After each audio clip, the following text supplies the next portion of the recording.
সারা পৃথিবীর ইতিহাসে যেটা দুর্লভতম জঘন্য একটি ধর্ষণের ঘটনা, কোথাও কোনো রকম রাজনৈতিক প্রভাব, কোথাও কোনো রকম ব্যক্তিগত ক্ষমতা এবং কোথাও কোনো রকম পালাবদলের ইতিহাস যেন না থাকে। যেভাবে জীবনাবসান হলো, এটার যেন সঠিক বিচার হয়। আমরা আদালতের দিকে তাকিয়ে বসে আছি, আদালত ন্যায় করবে।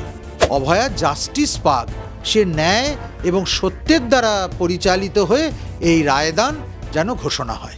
গোটা দীর্ঘ 5 মাসের বেশি সময় ধরে সাধারণ নাগরিক থেকে শুরু করে বহু নেতৃত্ববৃন্দরা যেই দিনের অপেক্ষায় ছিল, আজকে আরজিকর ঘটনার রায়দান রয়েছে এবং সেই রায়দান নিয়ে অনেকেই অনেক কিছু দাবি করেছিলেন। কেউ ফাঁসি দাবি করেছেন, কেউ কঠোরতম শাস্তি দাবি করেছিলেন। শীর্ষ নেতৃত্বের তরফ থেকেও অনেক দাবি আসে এবং তার পরিবারের তরফ থেকেও তো একই দাবি আমরা এসেছে। এবং কিন্তু তার পরিবারের যেটা এখনও পর্যন্ত যেটা তারা বলছেন যে সিবিআইয়ের যেখানে তারা যে ভূমিকা রয়েছে এখানে, সেটাতে তারা সন্তুষ্ট নেই। কিন্তু সর্বোপরি যে রায়দান আজকে আসে, সেই রায়দান নিয়ে আমি যদি আপনাকে আপনার ব্যক্তিগতভাবে জিজ্ঞাসা করি যে রায়দান নিয়ে কি বলবেন, সে বিষয়ে কি বক্তব্য রাখবেন?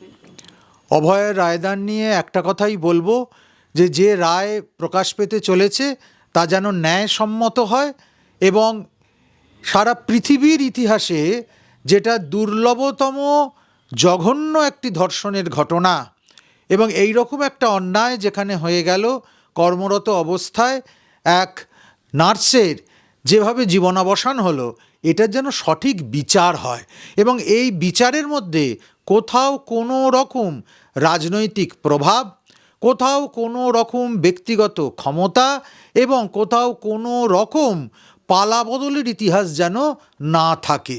আমরা চাই অভয়া জাস্টিস পাক, সে ন্যায় এবং সত্যের দ্বারা পরিচালিত হয়ে এই রায়দান যেন ঘোষণা হয়। আজকে জুনিয়র ডক্টররাও শিয়ালদা আদালতে যাচ্ছেন, কারণ তারা আমরা জানি আন্দোলনের একদম অন্যতম মুখ যদি বলতে পারি, যে তারা আন্দোলনটা চালিয়ে নিয়ে গেছে এবং সবার সামনে থেকে আন্দোলন, যদিও সাধারণ মানুষ এই আন্দোলনের যোগদান দিয়েছে, এখনও যোগদান দিচ্ছে, কিন্তু মুখ হিসাবে আমরা জুনিয়র ডাক্তারদেরকেই জানি এবং তারাও আজকে শিয়ালদা আদালতে উপস্থিত থাকবেন। কি বলবেন? শুধু জুনিয়র ডাক্তার নয়, অসহযোগ আন্দোলনের পর ভারতবর্ষ যদি কোনো সর্বাত্মক আন্দোলন দেখে, তাহলে কিন্তু সেটা এই অভয়াকাণ্ডের আন্দোলন। সেখানে ডাক্তারদের সঙ্গে সঙ্গে ঘরের মা বউরা পর্যন্ত এর প্রতিবাদ জানিয়েছে। সাধারণ মানুষের স্বতঃস্ফূর্ত প্রতিবাদের আন্দোলন অভয়াকাণ্ডের আন্দোলন। তাই আমরা আদালতের দিকে তাকিয়ে বসে আছি, আদালত ন্যায় করবে। বাংলা হান্টের আরও খবর দেখতে নজর রাখুন। বাংলা খবর মানেই বাংলা হান্ট।